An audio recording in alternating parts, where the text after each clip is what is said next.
Good evening, good morning, good afternoon, everybody. Ladies, gentlemen, whoever you are out there, welcome once again to Nerd Week Live. I can watch on my little VU meter the sound of my air conditioner, so I apologize for that in the background, but I ain't turning it off. Sorry, folks. Ain't gonna happen. Yes, Nerd Week Live, brought to you by us, the folks here at Nerd Caliber. I'm Rodney Brown. I'm the editor-in-chief of Nerd Caliber, first-person shooter on the Facebooks, and Burley_adopter on the Twitters and some other places. Joining me tonight, my outdoing me beard brother. If you would introduce yourself, sir. Hi, everybody. Good to see you out there. See you out there. Greg Snyder, aka Wonder Llama, cosplay and/or photography. Depending on the mood, but I'm not doing a whole lot of either at the moment, so let's just go with Wonder Llama, aka Rodney's better-looking doppelganger. Obviously. Yeah, I actually just trimmed a fair bit of beard this morning. It was getting a little crusty there. Needed to dial it back a little bit, but. And somehow I managed to encroach into your image. Must have happened when I readjusted everything. So, folks, when we get into our first topic, I'm going to wind up fixing this so that I'm not in here double. Welcome to the show, Waifu Pennywise. Welcome back. Aesthetic Sis, welcome. New York Jets fan, welcome. Sophie left, Paula Pow, welcome. And some other people here came and went. So, we are, of course, live on YouTube. We are live on Facebook Live, and we are live on Twitch. So I'm going to try to do a better job tonight of bouncing back and forth and checking the chats on all of those.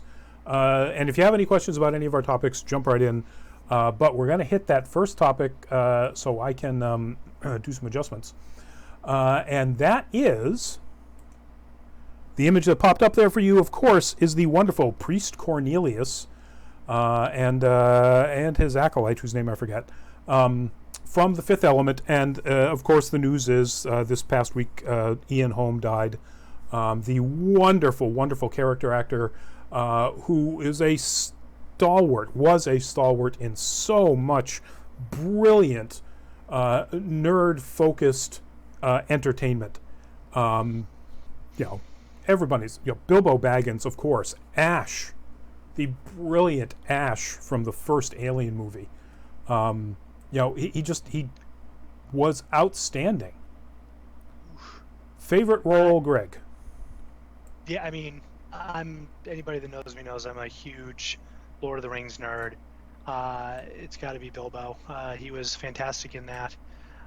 It's funny, I just popped up his IMDb page because we were chatting about this a few minutes earlier, and I'd completely forgotten that he was the surgeon in From Hell, the adaptation of the Alan Moore graphic novel, also with Johnny Depp.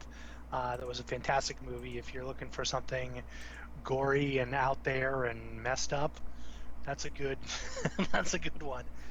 Yeah, just don't tell Alan Moore you're watching it. Oh God, I would never. He doesn't take my calls anymore, so I think we're safe. He was in so much stuff. He was in a couple of Frankenstein adaptations. He was in the Shakespeare. He was in the Christopher Lambert Tarzan. It's not what they called it. Greystoke. Greystoke. Yeah. He played the Belgian. Brazil? Yes, he was in Brazil. He was in another Terry Gilliam. Time Bandits. He was Napoleon in Time Bandits. He was Napoleon. I forgot about that.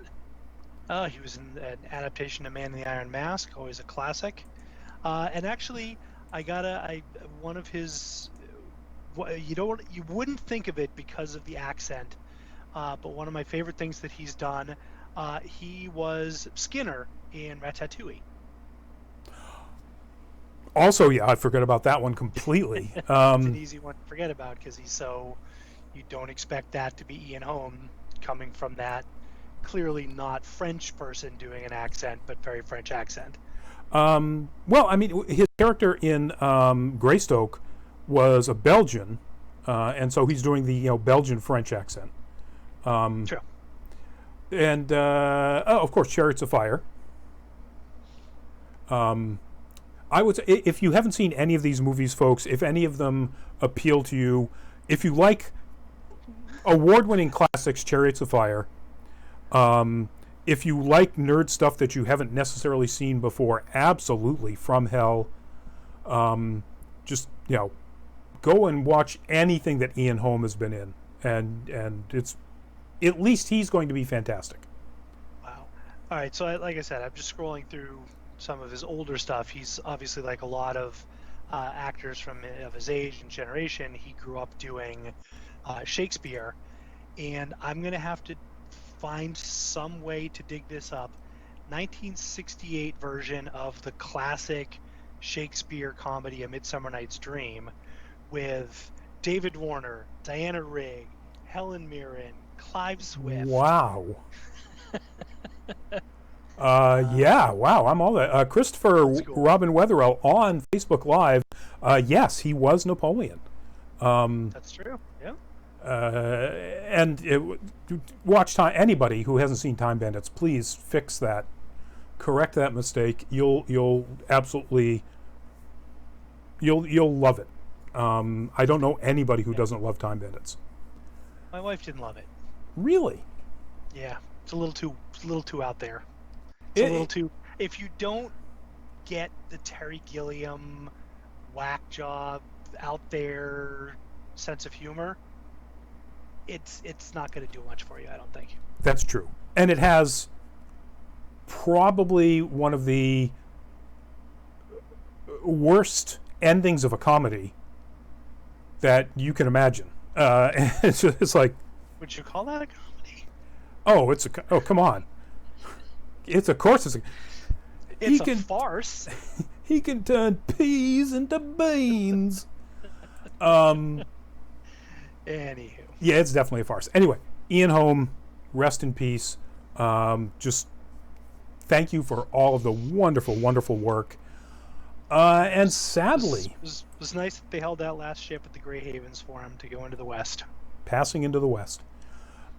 Sadly, Joel Schumacher also passed away this past week. That's him in the middle, of course. Not somebody who looks exactly like George Clooney or Arnold Schwarzenegger. I'm guessing this was taken when Batman and Robin was being filmed. Because, of course, you've got Arnold Schwarzenegger as Mr. Freeze and Clooney as Batman in that movie, which was directed by Joel Schumacher, as was Batman Forever. And it's what he's mostly known for, and that's kind of a really, really big shame.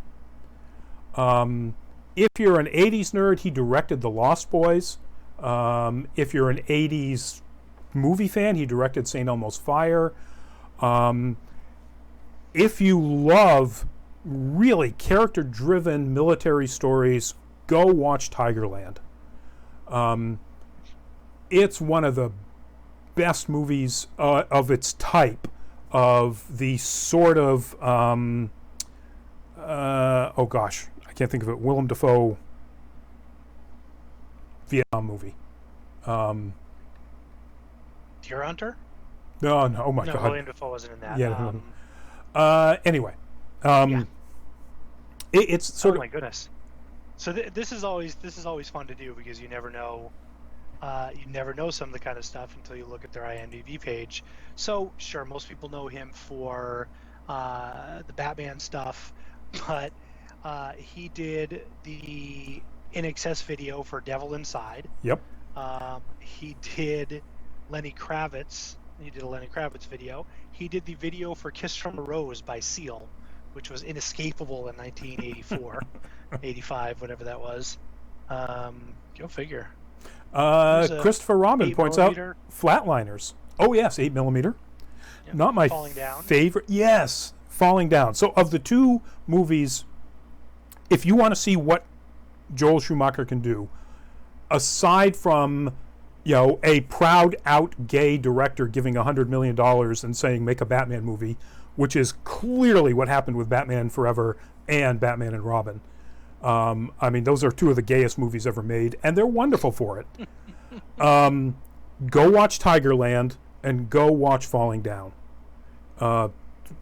Completely different movies, completely different themes, tones, and feels.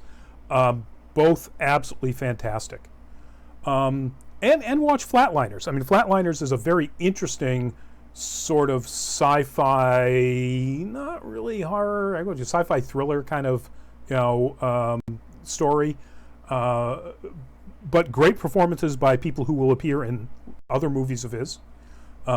Just Schumacher, unfortunately, gets saddled in the nerd community as the guy who made the gay Batmans. And again, Bat nipples. And they are fabulous for what they were. He decided to take the camp of '64 Adam West Batman and update it into the Keaton universe, and that's what we got, and it worked exactly the way he intended. If you want to see his serious stuff, watch some of those other movies. And so again, a sad loss for us movie fans, and particularly nerd movie fans. All right, moving on to our next topic. That is Icon.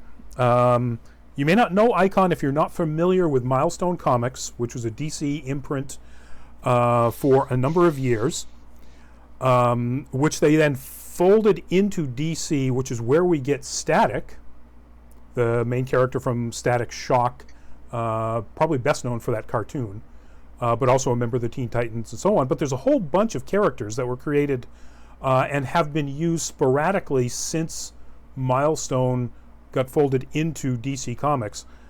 Well, back in 2017, this image is from 2017 when DC announced that they were going to relaunch the Milestone imprint as a separate line again. And then one of the co-founders, Dwayne McDuffie, passed away, and things got legally complicated. Well, they just announced that that's all settled, and Milestone is in fact on track to be relaunched as ideally a managed and run by creators that are people of color, which is what Milestone was founded as. And most of their characters are people of color, as you can see from Icon here, and Static and others. And if you are a comic book fan, that is wonderful news. I mean, that's a fantastic return at the right time to giving more voices and more exposure specifically to comic creators of color. So yay for DC, yay for all the families and the people involved in all of the legal matters around getting this settled, finally getting it settled, and getting it settled at this particular time. So, big ups. Greg, I know you're not a huge comic book reader. Any exposure to any of the Milestone characters? Nope. A lot of nub. I'm not familiar with it at all. Yeah, I would bet you've probably seen, maybe even taken a photo of a Static cosplayer. Probably. That does look pretty familiar. Yeah. Almost always a black cosplayer, blue costume with the lightning bolt across the chest. Okay. Younger black cosplayer usually, because Static is a teenager, hence his role in the Teen Titans. The others aren't quite so well known. I think I've seen an Icon cosplayer. I don't think I've ever taken a photo of an Icon cosplayer.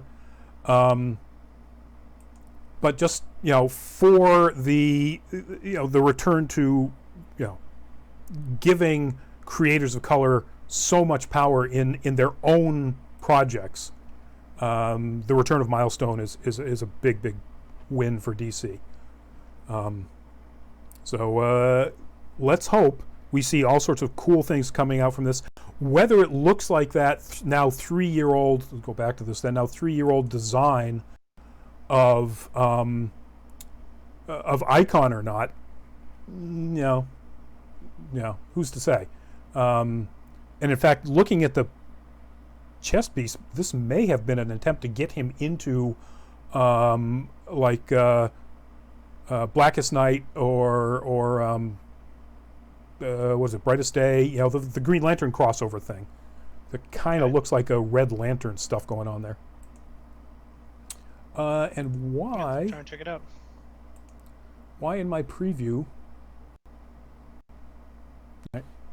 Christopher, on Facebook Live, my preview was held and wasn't running there for a while, and it looked like it froze up. Let me know if we are, in fact, actually properly running on Facebook Live, if you're still on there.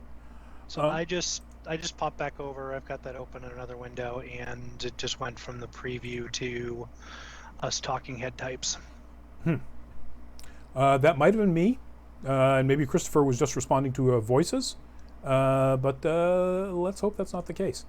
We got all of these different platforms you're casting to. It's hard to remember what buttons to push. There you go.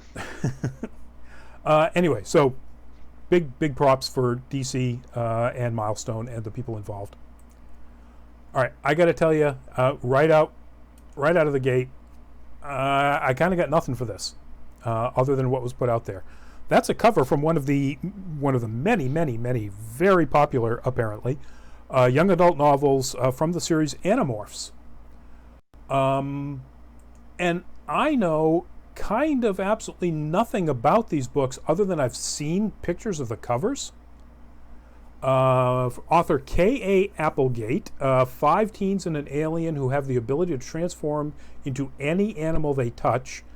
These are books from the 90s, which apparently explains why my Facebook and Twitter feed was going crazy when this was announced. A lot of 90s kids in my friends list.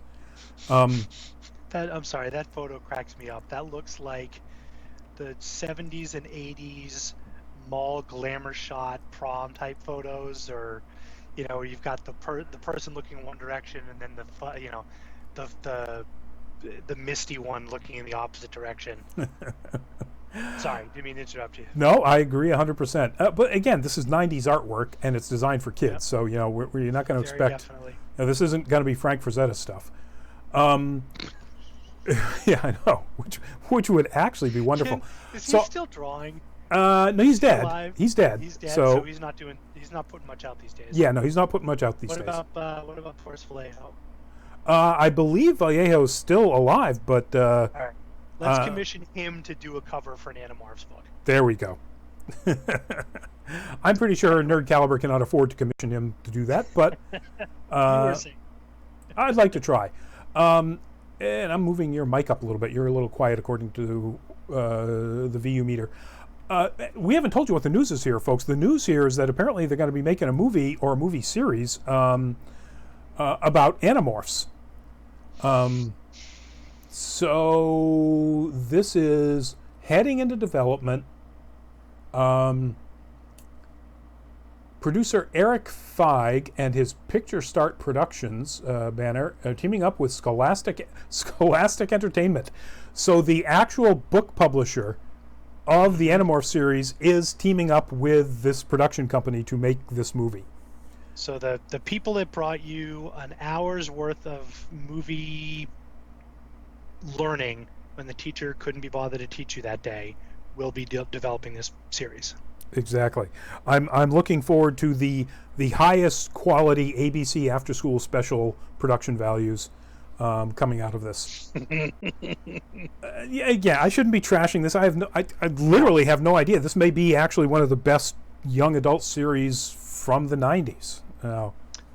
Distinctly possible. I will say, for me, the grain of salt is reading. Again, we try and find interesting nerd news topics. Neither one of us were 90s kids, so we're not necessarily familiar with this. Ain't that true? My grain of salt with this one, though, 54 books published in 5 years.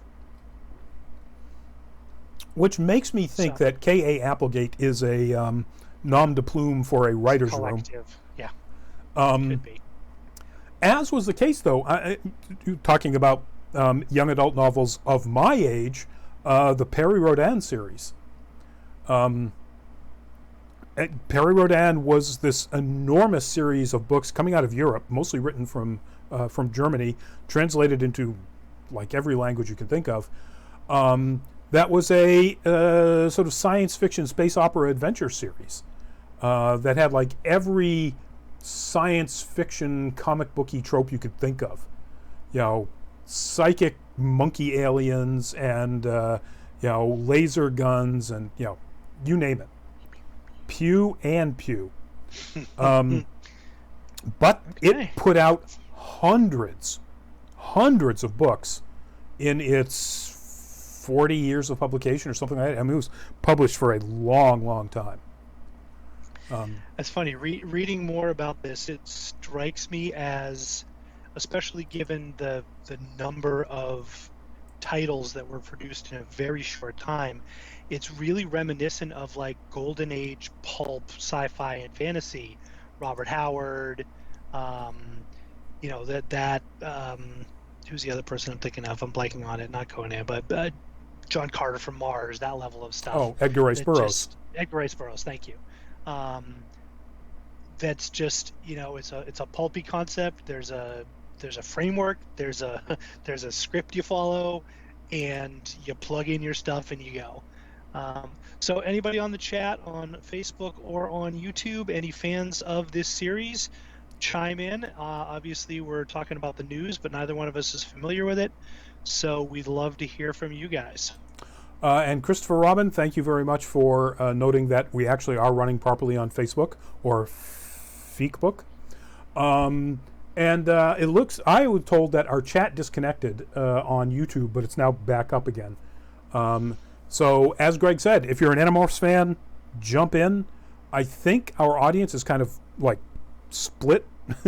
They're older like us, or way younger, like Pennywise. So, Animorphs. Did we, Greg? Did looking at that, did we find a date? It does not actually have a commitment from a studio yet. That's right. It's just going into production development. Okay. Yep. So, I mean, this could be years and years and years. Some movie concepts taken 15, 20 years to get, realized. Dune, or a remake of Dune. And speaking of which, nope, actually ahead of that, we're doing something else that's been around forever and ever and ever, and is, as we mentioned years ago when they first announced this, Apple TV is in fact in the process of making an adaptation series of Isaac Asimov's classic Foundation trilogy. And they dropped a trailer finally, and you can go see it. It's on YouTube. All sorts of articles have it embedded in. It looks amazing. The production design is, for the most part, absolutely outstanding. Like that image you see up there. I mean, they're obviously on an alien world with a ring system around a habitable planet.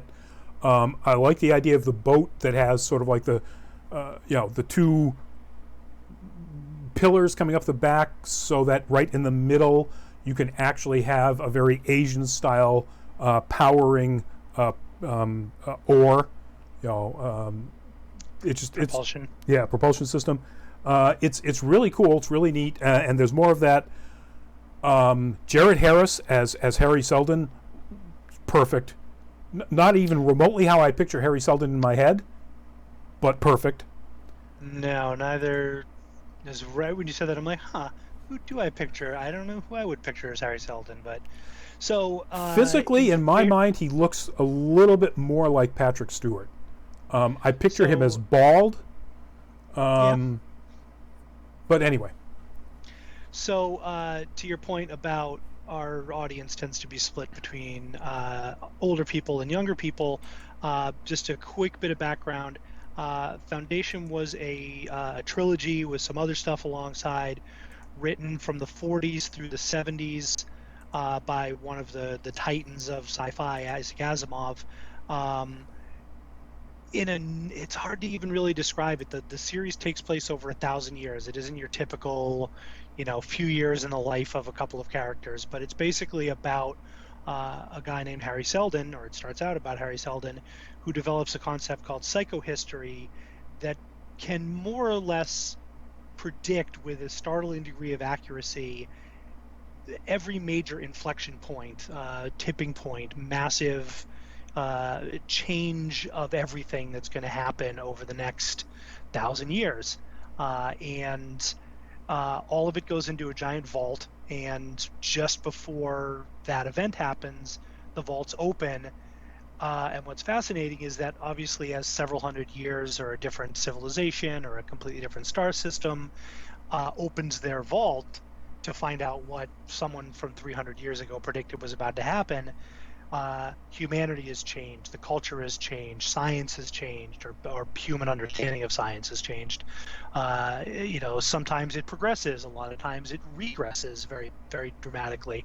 So it is sprawling, to say the very least. So Rodney and I were talking before we started going live about how on earth, that's a bad choice of words there, how in the universe do you adapt a movie with very few characters that are consistent through the entire series, that is sprawled out across star systems galore, very different tone, very different style, very different culture from one to another. So Rodney, any thoughts about how the showrunners are going to pull this off? So without getting into any spoilers, and that's the problem, is that there is one way they can do it. But it spoils the last few books Asimov wrote, which connect a couple of different series of his together. And that the only thing that gives them a character or some characters that can, in fact, bridge this entire time span. This isn't giving anything away because it's right at the beginning of the book, or it sets up the whole Foundation trilogy. Harry Seldon sort of does. What he does is he records his description of all of these tipping points and inflection points that he has predicted for the Foundation. So let's back up. When the Galactic Empire based on Trantor is collapsing, Seldon realizes that he needs to save the vast knowledge of the Galactic Empire and establishes a foundation on a planet far away from the Galactic Center to hold all of that knowledge plus his psychohistory, his predictions. And that's what the Foundation is. And so long after he dies, because he's a human, he's just a normal person, and as the case with almost all Asimov's work, there are no aliens to speak of. Humans have colonized every planet that could be colonized in the galaxy.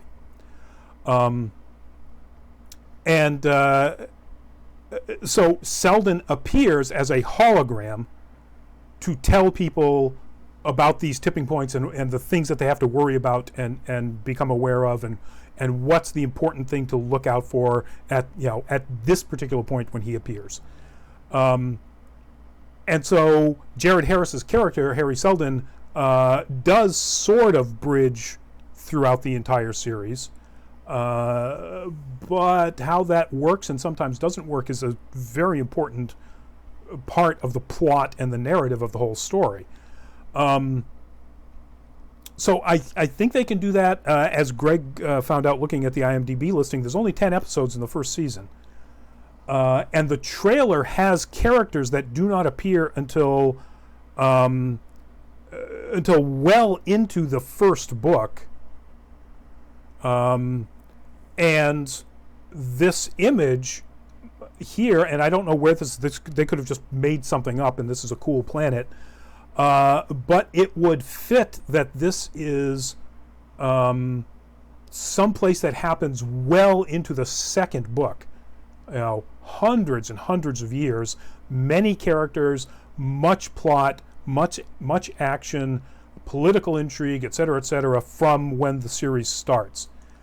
And I can't imagine that they do that in 10 episodes. It just doesn't make any sense. Don't know.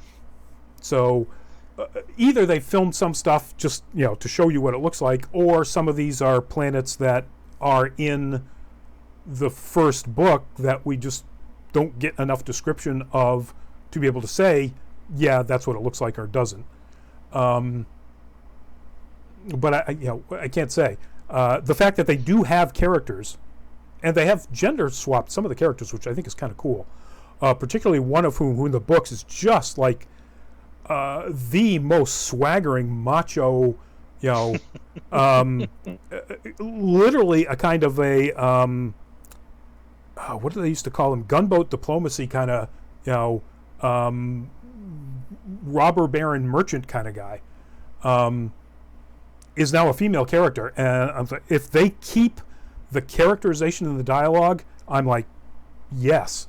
Bring it home. Having that person a female instead of like Joe Macho I think is going to be a wonderful twist. Very cool. But anyway, that character doesn't appear until well into the first book. Yep. So the thing that I'm trying to, apart from how much material there is, how sprawling it is, in every sense, what's stuck in my brain is that, so the first book was written it was a collection of a bunch of short stories that were kind of collected with a bit of a sort of a through line into a single book in 1951. Very much golden age, silver age sci-fi. I listened to the audiobook last summer, I want to say. Great audiobook, but audiobooks in particular reveal how language changes and how prose changes. It's very much of the time. It had almost a Mad Men kind of. I mean, it's hard to describe if you haven't heard it or haven't read it, but the prose is definitely from that period, whereas the trailer looks very much 2020, 2021. Post The Expanse being, the hit that it's been, Arrival, etc., things of that genre and that style. So I'll be very interested to see how that translates. I'm sure that that's going to get abandoned. But as I'm looking at this, I'm like, this is nothing like the 1950s dialogue that we had in the original.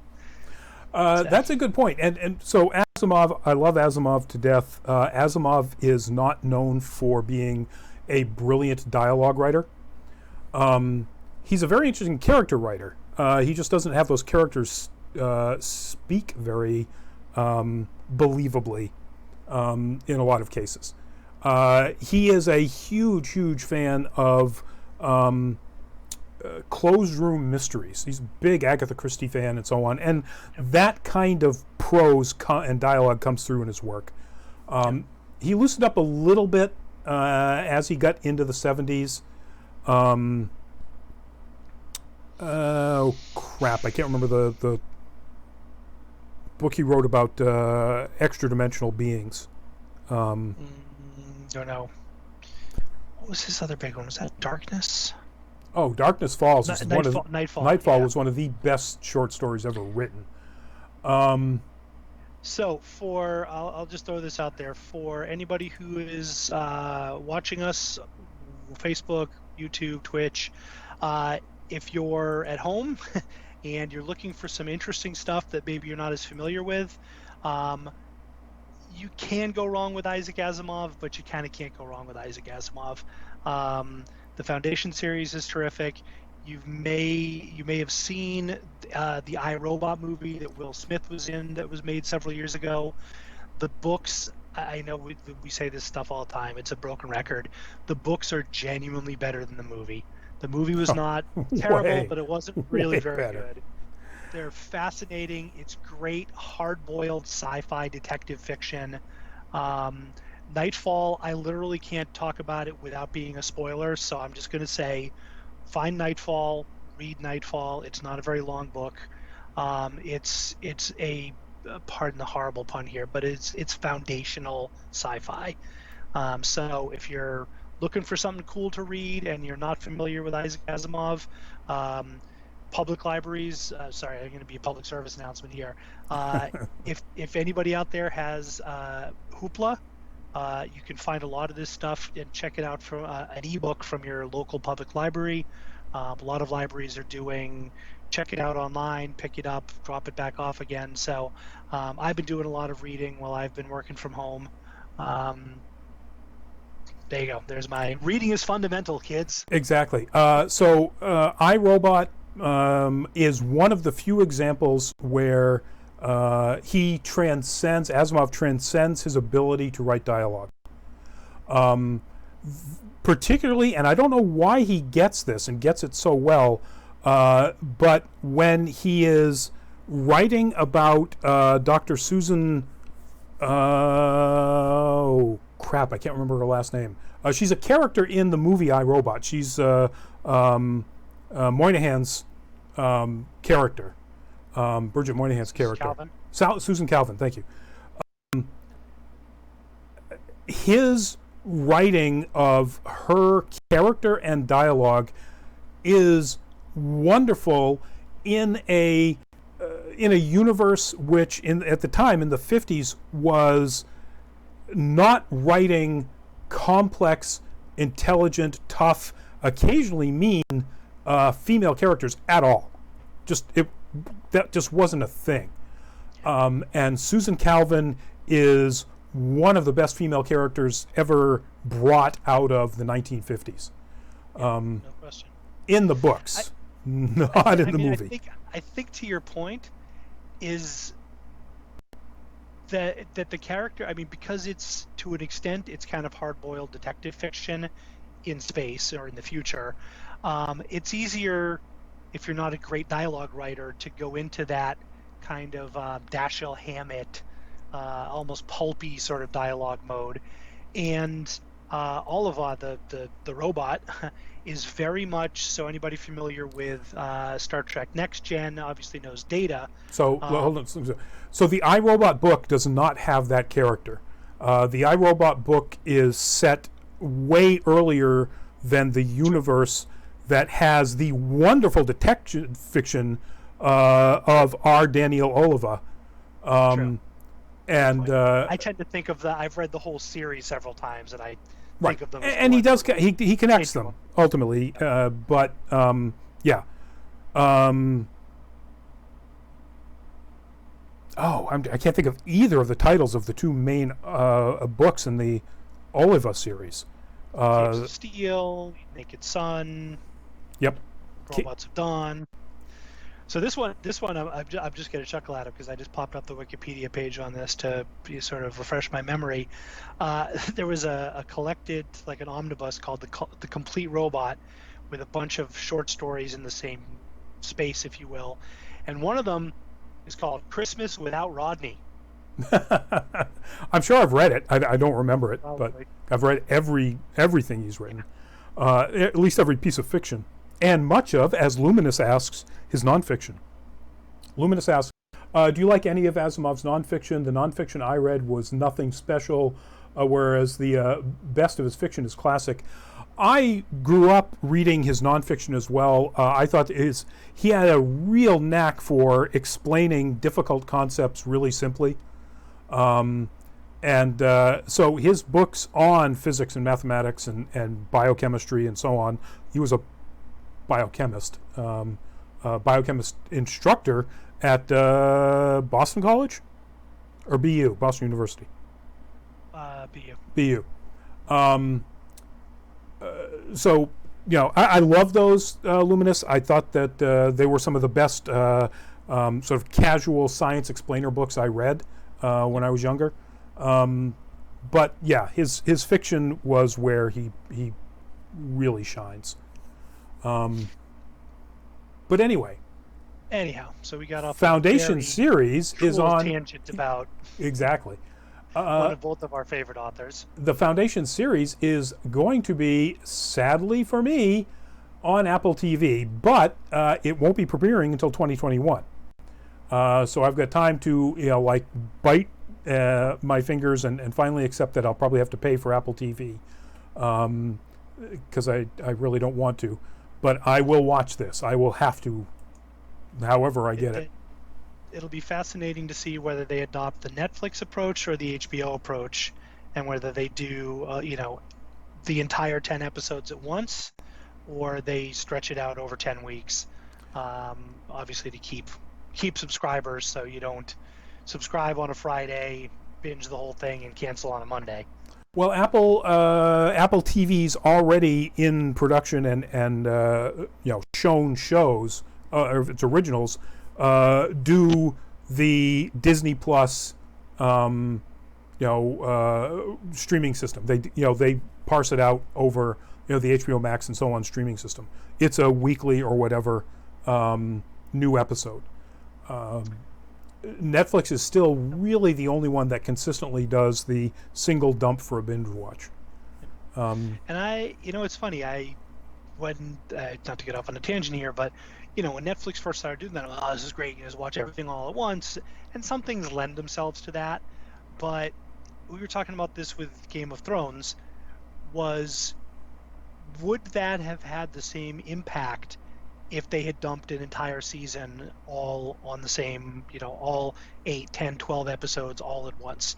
I don't think it would have. Nope. A big part of that was oh my God, did that person get murdered last week? Holy shit, what's going on? And then it's a week of talking to your friends, etc., before you find out. So in a way, I kind of hope that they follow that model and stretch it out week to week rather than all one big drop. So moving on and continuing in our theme of classic science fiction, we've got just a little soupçon of news about Dune, and that is that they've gone into reshoots. They're heading back to Spain, somewhere in Europe. Hungary. Hungary, Spain, same thing. Not close. Having been to both, I can confirm that is not true. But yeah, so they've gone back for to do reshoots. Interesting that they're doing the reshoots in Hungary, unless they're using a set. I'm guessing it's clearly not the desert stuff. So whether it's early stuff on Galatia, the original Atreides planet, or if it's just they've got big movie sets there, and so they can do all sorts of cool interiors. So this Deadline article says the movie shot in 2019 in a studio in Budapest. So presumably it's a big old soundstage. Rather than, obviously most of the desert stuff was on location. And it, from all accounts, sounded absolutely brutal, just the sheer heat. Anyway, cool. We're always up for Dune news here on Nerd Week, Nerd News Live. I was saying to Rodney before we got started, for a variety of reasons, I'm being very cautious about COVID. As movie theaters announce plans to start reopening, like a lot of people, I've done am I going to go to a movie theater when it reopens? And I think for the most part, I'm not super likely to go to a movie theater anytime soon. I am absolutely going to see this the weekend it opens. Pat Covey pops in with a very excellent point: popcorn. That said, I have a big ass TV and a popcorn maker, so. But yes, I will be seeing this in the theater because I want that. I'm hoping they do it in IMAX, even if it's not filmed in IMAX.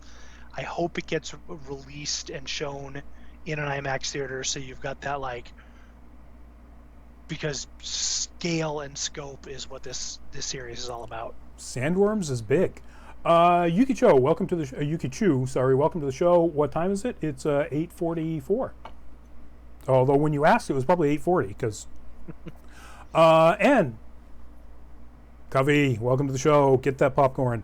So moving on to our next topic, and speaking of movies, still, they just dropped the first trailer for Superman: Man of Tomorrow. That is one of the screenshots from it. It's a wonderful story. I love the art style in this. The character designs, the animation, it's really fluid. Fantastic. Quite a bit different from the super angular Bruce Timm inspired stuff that really has been at the core of most of the animated Warner Brothers, DC, comic book canon. Not that I mean, I love that stuff too, but if you look at something like Dark Justice, they started moving into a little bit more of the heroic realism character designs, as opposed to the super angular, Bruce Timm, the original Batman the Animated Series inspired character designs. And I like that a lot, and they've gone even further. Now the characters are younger. Let's get back to that. I mean, you've got Clark Kent is essentially an intern at the Daily Planet. Lex is just taking over and expanding, the family empire. So they are definitely younger than they would appear in, a sort of modern Justice League tale. Okay. But that doesn't completely explain the super clean lines and look of the animation. Just giving the guy throat muscles, and a clear windpipe, it just, those kinds of animation details I really like, and so I'm really happy.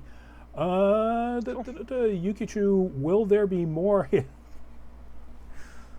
There will always at some point be more Five Nights at Freddy's, Yukichu. We're working on it. Got to find the right person to have that suit or get our Freddy back. Or Bonnie, actually, not Freddy. But anyway, if you haven't seen it, go watch the trailer. It's wonderful. That sounds pretty good. I always like Lobo. Late summer 2020. Looks like it's going to be streaming. It says available in digital and 4K and Blu-ray and DVD, so I don't know whether that's direct to Amazon Prime or whether it's direct to streaming.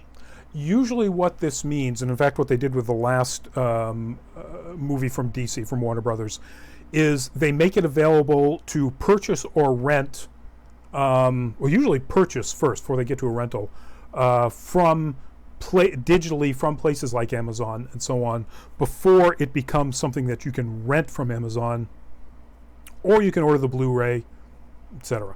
And I'm assuming that's the way they're going. I was really kind of surprised looking down through the voice actors. There's very few people in here that are the sort of standard roster of DC voice actors. As far as I know, none of these people have ever done this character. Darren Criss as Superman, Zachary Quinto as Lex, that's wonderful. Alexandra Daddario as Lois, Brett Dalton from Agents of S.H.I.E.L.D. as Parasite. Just, a really surprising, not typical DC cast, which I guess goes with the not typical animation. So I'm looking forward to it. I like whatever almost everything they put out. Certainly way more than their live action stuff. And this looks really cool. I'm really keen on it. And then we get to that, in case you can't tell, is a picture of some Pokemons being photographed in the game New Pokemon Snap, which was announced this past week. And I gotta say, other than Pokemon Go, I've not played any Pokemon games. I never watched the series. I watched Detective Pikachu because Ryan Reynolds. And I guess that's not true. I've watched some of the movies with my son when he was way, way younger. But based on my social media, this is the biggest thing since sliced bread. I mean, this just blew the hell up on my Twitter and my Facebook, and everybody's going, oh my God, Pokemon Snap is back. And I'm like, a game where you take pictures of Pokemon was really that popular? I guess so. And you can get it on the Switch. which I guess is another reason why it was seen as a great announcement, because everybody loves the Switch. If you can find one that's not double the normal price. Well, yeah, if you can find one, period. You could do, I think, maybe Elton John or Funtime Foxy for Halloween. I don't know why I'm talking about Halloween. Because we all want it to be Halloween, and we want it to be COVID-free Halloween, and we wanted to get out and have fun, and yeah, anyway. So, to commemorate the release, there will be a special Zeraora Max raid on... Oh, that's a Pokemon Sword and Shield. I'm trying to find in here when this is coming. Don't know. This article does not say. If I watch the trailer, it probably says at the end of it, but I don't want to run through all of that. But it is coming up. I would guess it can't be, any later than upcoming holiday season. So on the actual Nintendo website, new Pokemon Snap available, TBD. Okay. So no date. If Nintendo doesn't know when it's coming out, ain't nobody knows when it's coming out. Yeah, that's a little bizarre. But okay, let's hope that it's holiday season. I mean, they've already got enough photographic images. I'm assuming they have to create all of these photos that you take. Oh, maybe that's not true. Maybe it's procedurally generated. Anyway, so sometime coming up, fingers crossed for the holiday season for all my friends who are desperate to play this again, apparently. But moving on to our next topic, and that is, of course, Michael Keaton as Batman. And the news is that Michael Keaton is in talks to play Batman in the upcoming Flash movie. And there are some articles that says he's going to, he is in talks. And that has been reported and confirmed. Warner Brothers and Michael Keaton are negotiating to see whether or not he can do this. So that means somebody wants him. That means there's a role for him. That means that it's possible that we get to see Michael Keaton back as some kind of Batman. And without getting into any of the spoiler information about what Batman is like in Flashpoint, which is what back and forth most of the rumors have been that the upcoming Flash movie will be based on. That is the Batman as Batman looks in Flashpoint, the comic series, the comic book or comic series, which sadly they used to create New 52, which was one of the worst things DC has done in decades. But the Flashpoint series itself is brilliant. It's just amazing comic book writing, and fantastic art throughout almost all of it. But then they took that and went, oh hey, so we all did all of this Flash does horrible things to the timeline again type story, and we made the New 52, which was like garbage. Like garbage? It was like garbage in that it stank. But yeah, so and please, if anybody knows what this is about, don't say anything in the comments. Don't mention what the big reveal is about Batman or anything like that. That would just be mean. So Batman was the Joker the whole time? Yeah, I think that's been done. Yeah, probably. Not in Flashpoint, but I think that's been done. So when I first saw the headline, and I think I commented on this in our group, I saw the headline but hadn't had a chance to read the article yet where it's talking about Flashpoint. The first thing I thought of was the absolute top-notch classic Frank Miller, The Dark Knight Returns, which obviously the title's been used in the the Christian Bale series, but one of the all-time great graphic novel comic book series, however you want to call it. Kind of similar to Batman Beyond in that, he comes out of retirement to deal with some stuff. And it's just an absolutely brilliant exploration of what Bruce Wayne would be like in his 50s. Most obviously for obvious reasons, comic book characters never really age unless they do Old Man Logan, that kind of thing where it's a one-off, where it's exploring something like that. But it was a fantastic series. I was genuinely hoping that that's what this was going to be, because putting Keaton back in that, coming out of retirement, just works on so many levels. Yeah. Both him as the actor and where it came from originally. But this, doing Flashpoint will be very cool as well. Now, they did do a pretty solid animated adaptation of The Dark Knight, or The Dark Knight Returns. And a lot of the elements in Batman v Superman come from The Dark Knight Returns. Yeah. I as I thought about it more, I realized that a lot of this has already been played out in one way or another, and it wasn't very likely.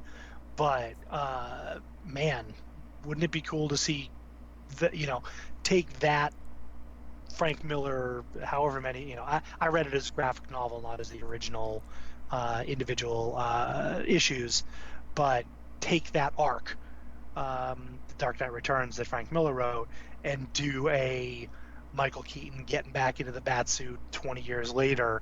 That would be awesome. Yeah, it would be absolutely fantastic, but since this is in the Flash movie, ain't gonna happen. Chances are it's gonna be that Batman with the red symbol and so on. But again, this is there hasn't been a script yet written for this, or I should say there have been almost a dozen scripts written for the Flash movie that eventually will at some point be made. When Ezra Miller is out of his contracts for the Harry Potter Fantastic Beasts, when they've pinned down a director, when Ezra Miller has written a script for it. There's so many different scripts for this. So who knows when this will happen? But if it does, and Keaton is in it in any function as a Batman character, yes. Bring it on. Yes. And that is it, folks, for our regular topics. We are now going to go into, as we have done in Pride Month, we're going to go into our sort of Pride Month memories, in which each one of us will talk a little bit about something that sort of had an impact or an influence on how we view LGBTQ plus culture and issues. Greg is going to start first. Take it away, Greg. Sure. So I'm gonna just touch on two things.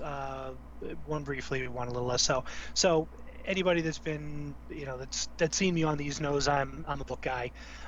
So a series that came out in the 20 teens, as it were, was a series called Raj Space, Imperial Raj. The first book was called Ancillary Justice by a woman named Anne Leckie. It is a genuinely fantastic sci-fi series. It's military, sci-fi, space opera, but it doesn't fetishize the warships, the space battles, the tech, the warp drives, the way David Niven type, Larry Niven, David Niven. Little different person there. Oh, that would be wonderful. The way some of those, some of the real hard sci-fi authors do. Instead, it's about the main character is effectively the AI core of a troop transport that has the ability to inhabit all of the what are known as ancillaries. They're human beings that have been taken over by the AI of the ship. They're used as appendages, if you will, living, breathing, acting, but under the command of the ship AI. Breck winds up inhabiting a single one of them. It's a long story, not something I could summarize readily, but the fascinating part of this book, and why I bring this up during Pride Month while we're talking about cool, um, media, etc., that's had an impact, is that the entire sort of bubble of space that this takes place in is almost completely gender free or gender non-specific. Everybody uses female pronouns for every other person in the series, whether it's an AI, whether it's a human being, whether it's an ancillary, which is sort of an ex-human being, if you will. Um, it, it's fascinating, and it's if you like a series that doesn't spell everything out for you, it puts things out and you have to think about it. You have to figure out on your own or decide on your own what's going on. Are these so interestingly, as Roddy and I were talking about this before, if you made a movie about something where every character was referred to as a female pronoun, uh, how would you cast that? Would it be all very androgynous people? And it got me thinking, I'm like, the way I interpreted this was that not that there was no gender or that everyone was androgynous, but that because, let's just loosely say, sort of the emperor is identified as female, everyone else has to identify and use female pronouns. Um, so a lot of what makes this fascinating is that there are interpersonal relationships, there's sexual relationships. Um, you don't know whether it's heterosexual, pansexual, gay. It doesn't spell any of that out. And you have to like, okay, are these two guys hooking up? Or is this a guy and a girl? Is this uh, non-binary and non-binary, some combination? Um, so it's very queer in the best sense of the word, without again, without spelling it out too much for you. So if you're looking for a fantastic series to read while you're in working from home or staying at home, I'd strongly recommend it. I also would strongly recommend the audiobook series. The narrator is a woman named Anjoa Ando, and she is superb. One of I don't know how many audiobook fans out there we've got, but she's one of those narrators that after a chapter, I went back to Audible and said, what other books has this person narrated so that I can, even if I don't know the series, I want to check that out. So that's my sort of this week's pop culture or media centric thing. I'm just going to touch on this super briefly because this follows along with something that Rodney talked about last week, and Lewis talked about, Crash talked about last week, about informative experiences that opened your eyes, opened your mind, expanded your horizons. I'm going to say, for me, getting into the cosplay universe more than anything else. My sister is queer. I grew up with a gay sister. I have gay and queer family members, so it wasn't by any stretch like, oh my God, I've never seen anybody that isn't a white cis hetero person before. But meeting and getting to know people in the cosplay community, uh, race, age, size, gender, orientation, it all comes down to, oh my God, you love Lord of the Rings too. That's an incredible Gimli costume that you're doing. Or I don't know anything about this particular anime, but I love the craftsmanship that went into this. And then you talk to the people, the person behind the wig, behind the mask, behind the costume. And for me, that was a very, um, I don't want to say educational, but it broadened my thinking and broadened my mindset to meet so many different people, um, and just learn about people that weren't me. and other people that looked like me, that sounded like me. So if anybody out there is not a cosplayer who just happens to be a fan of our stuff, if we ever have conventions again, go to your local convention, meet people, talk to people, take pictures with people, talk about your fandoms that you may have in common, because it's like travel. If you travel to other countries, try their food, check out the language, it broadens your mind. Absolutely. Bonnie X Plays, welcome to the show. You are late. We're wrapping up. We're doing our, which we've been doing all Pride Month, sort of discussion about Pride Month memories or moments, things that influenced our awareness of issues surrounding LGBTQ communities and so on. So mine is, it's musical and it's not necessarily that terribly nerdy, which, now that I think about it, it's kind of like what I did last week where I talked about Rocky Horror Picture Show. And like I said last week, I grew up in the 60s and 70s in a small town in western Maine. Although I have to say, our next door neighbor was someone, I think back then we called her a woman, in her 50s, who was as close to gender neutral, primarily presenting as male as I've ever seen, nicknamed Peck. And Peck worked as a mechanic in a machine shop and wore coveralls and had hair like, and nobody cared.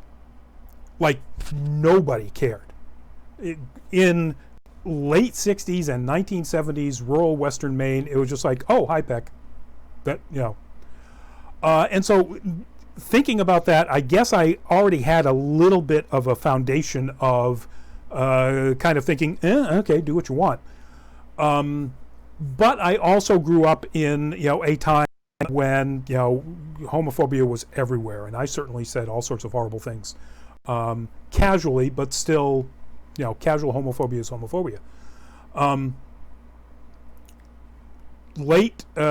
Very late, like late 1979, I moved to Massachusetts for the first time. Wound up getting a job as a prep cook at Phillips Academy in Andover. Prestigious school that it is. Which it is, but, and met a guy who I had very similar interests in. We both were science fiction fans, both, loved crazy music. And he needed a place to stay. I wanted to move out of the flop house that I was living in, so we wound up getting an apartment together, and it just had a good time. Eventually, he discovered he really liked drugs too much, but that's okay. It happens. But he turned me on to this band right here. And this band is a band that was founded in 1977 in the UK called Elton Motello. And Greg, do you know Elton Motello? No, and I'm a musician. My taste in music is extremely broad and diverse, but I've never heard that name before. Have you heard the song Jet Boy, Jet Girl? Yeah. That's Elton Motello. So in between playing David Bowie and Talking Heads and Devo, my roommate, Jack, says, oh, you got to listen to this song. And it starts out with this wonderful driving, na-na-na-na-na-na guitar work. And it just, I love this. And then it is the most blatant song about gay sex that you've ever heard. The chorus is literally jet boy, jet girl, gonna take you around the world, jet boy, jet girl, gonna make you a girl. Actually, I left out a line because you can't say it. And I listened to this, and at first I was like, what the? And I'm like, who cares? It's like a driving song, and yeah, I'm not gonna play it out loud. Actually, I put it on a mixtape and then did when I got my own car, like literally driving all around when I moved back up to North Conway, driving all around the Mount Washington Valley, blasting just all kinds of Stranglers to Elton Motello, as loud as I could. Surprised I didn't get arrested for that, because this is a pretty filthy song. But, if it wasn't for Jack, who then I discovered it was in fact bi, and again, that was like, okay, fine. I don't care, whatever you do in your bedroom, just don't make noise. So it really sort of hammered home to me that whether it's in entertainment or in people you meet or whatever, it's like, hey, that's their life. And, it's cool, and things that represent that can be really amazingly cool, like the song Jet Boy, Jet Girl. And again, if you're under 18, don't go listen to it. Yukichu, do you remember YouTube? Honestly, Yukichu, I don't follow any YouTubers. That's not entirely true. I follow some people who do fishing because I'm a crazy, obsessed fisherman. And some nerd stuff like Nerdist and so on. But as far as individual YouTubers, you got me. I wouldn't know, aside from the horrible ones like PewDiePie who, need to be kicked off a bridge, I wouldn't know anybody from anybody. But anyway, so that's my story. Elton Motello, back in the late 1970s. Yeah, so we will continue this. Our next show is, in fact, the very last day of the month. So we'll have one more in this series of sort of Pride moments, Pride memories. Thank you all for joining us. We'll see you next week. Do not forget, if you are interested in our summer cosplay contest series, the June qualifier was extended. Submissions for it were extended until today because our website was down on Sunday, the Nerd Caliber site. So if you are interested, go check it out at nerdcaliber.com and register, or learn all about how to watch it when we go live with the actual contest next Sunday, the 28th at 6 p.m. So check that out, folks, if you're interested. Thank you all for the interesting chats and the questions, and we will see you all next week. Goodbye, Greg. Bye, Rodney. And thank you again. Ta-ta. Everyone out there.